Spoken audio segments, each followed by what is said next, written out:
actually, like I said, want to talk about sexual, types of, create sexual environments where it should be primarily professional. And I wanted to ask you if you wouldn't mind sharing with us today, about your book, because I believe that is truly courageous of you to really step forward to speak the way you have about this.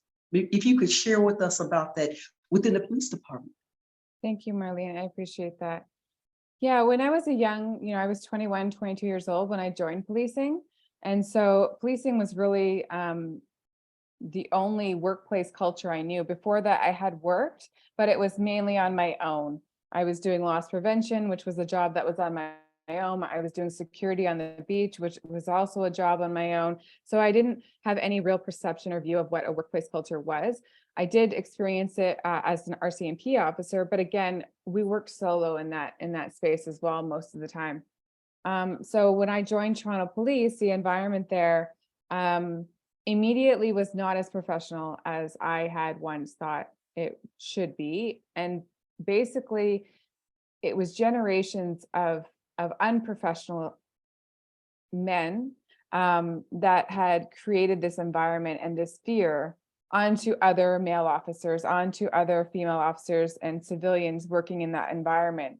So the fear had already been established within that workplace, and the unprofessionalism had already been established. And so with that came an environment that was already very hot in the sense of no one wanted to touch it, and no one wanted to acknowledge it and speak about how uncomfortable it made them and how difficult it really was to work in that environment.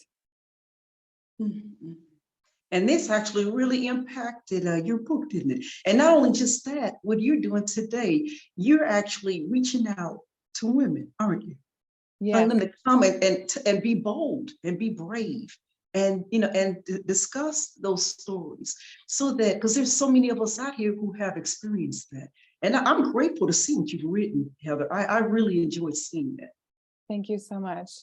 It took a lot for me. I was the kind of person that was quite quiet when it came to these things. I really didn't have, I didn't feel like I had the skills within me to be able to manage them. And so it continuously was making me very unhealthy, both mentally and physically. But at some point in time, eventually the lessons that keep happening eventually get really loud, and you no longer can ignore them. And so I had heard enough and seen enough of the abuse that was happening to other women as well in the workplace. And I knew that it wasn't just me, it was others. And so that gave me that extra push to be able to say, I need to help here. I need to save other women's lives. I'm going to step out and take this chance and, take the chance of losing my career and losing my colleagues and everyone else that would have been afraid to stand beside me, because I no longer wanted women to suffer in this way. They were suffering in the workplace, their at-home lives were suffering, their physical health, their mental health was suffering because of this abuse and this fear within. So, it was like, I was looking for freedom. And, with that came many other women, along in other police services across Canada, across the world, who would reach out, and really became a movement because, being together gave us more brave, and it inspired us to be more brave. And not just myself, but, the men too that were facing, discrimination or abuse within the workplace, and police officers. It wasn't just the women, it was the men and the women deciding to say, we don't have to put up with this. There is a better life for us. And if we do it together, how long it takes, it doesn't matter, as long as, we keep fighting for change and setting the example, that we can stand up to these people that we're all afraid of. What type of a solution was in place? Is there any kind of solution that came about because of this? Yeah, so I was in a human rights tribunal for 7 years, and there was a human rights strategy. I had won a case against the largest police service in Canada, and there was 34 police officers that stood up against me in the human rights court.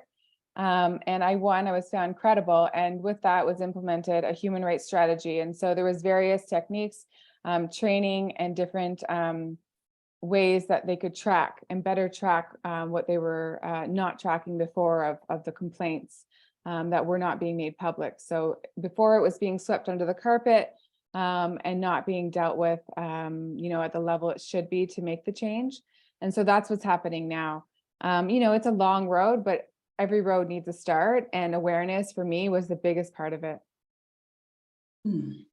How long would you say the average trial took?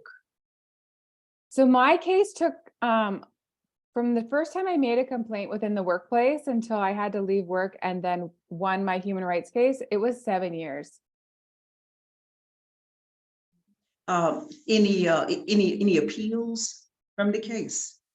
So there was no appeal that came after my case. There was a lot of appeals during, a lot of wanting the defense and the police board wanting to throw out the case. A lot of long-winded documents and statements as to reasons why my case should be thrown out, why I should not be believed. Many times where I've been given NDAs to sign, and be quiet for the rest of my life. Those weren't options for me because that was taking away more of my freedom. And to me, that was worth more than words. It was one thing that you said that really struck me. And we all of us enjoy teamwork, right? Being a team, correct? Mm-hmm. But when you said that you were told that, why don't you just hush pretty much and be part of the team. How do you feel about that, Heather, when they told you this? Yeah, it's difficult because, there's many people and colleagues that I was close with, right? There were so many guys and women and men that I was close with, that I enjoyed my work with. And, the ones that knew me knew that I wasn't turning against them, is how I wish to say it.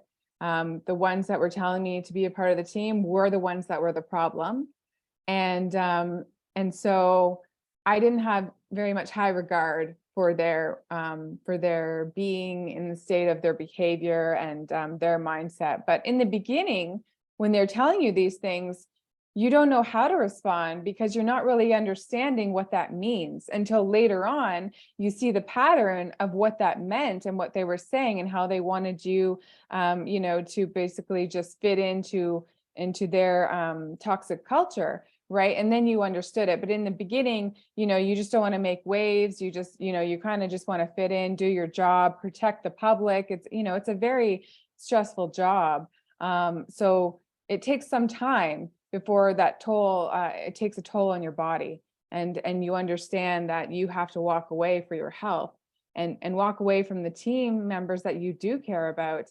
And it's not the team members that were causing the problems. But unfortunately, we all have to make a decision in life about what's more important to us.